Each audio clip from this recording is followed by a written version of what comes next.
എഴുന്നേറ്റ് വന്നപ്പോ അമ്മ മുട്ടക്കറി ഉണ്ടാക്കുന്നു. അവിടെ കുറച്ച് പച്ചക്കറി ഇരിക്കുന്നു കളയാൻ.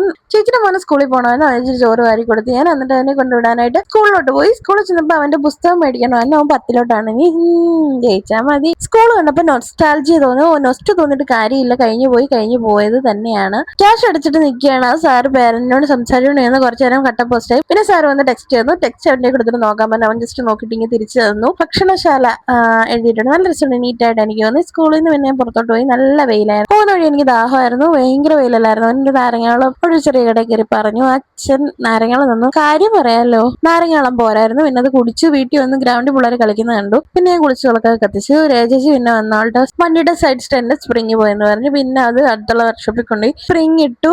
ഏറെ സന്ധ്യയായിരുന്നു. തിരിച്ചു പോകുന്ന വഴി പെട്രോൾ ഇല്ലായിരുന്നു. ഇന്ത്യൻ ഓയിലോട്ട് കയറി. ഇന്ത്യൻ ഓയിൽ കയറിയപ്പോൾ അവിടുത്തെ ചേട്ടന്മാര് പറഞ്ഞു പെട്രോൾ ഇല്ലെന്ന്. പിന്നെ എന്തിനാണോ തുറന്നു വെക്കുന്നത്, ചോക്കില്ലായിരിക്കും. അതെന്തേലും ആട്ടെ. അത് കഴിഞ്ഞ് നേരെ തിരിച്ച് വീട്ടിലോട്ട് പോയി. ഇതിവിടെ അടുത്തുള്ള ഒരു പള്ളിയാണ്. നല്ല കത്തി നിൽപ്പുണ്ടായിരുന്നു. പോകുന്ന വഴി ലോട്ടറി കണ്ടു. അടിച്ചാലോ എന്ന് വെച്ച് ഞാൻ എടുത്തില്ല. പട്ടി ഇന്ന് അവൾ ഇടിച്ചിട്ടേന്.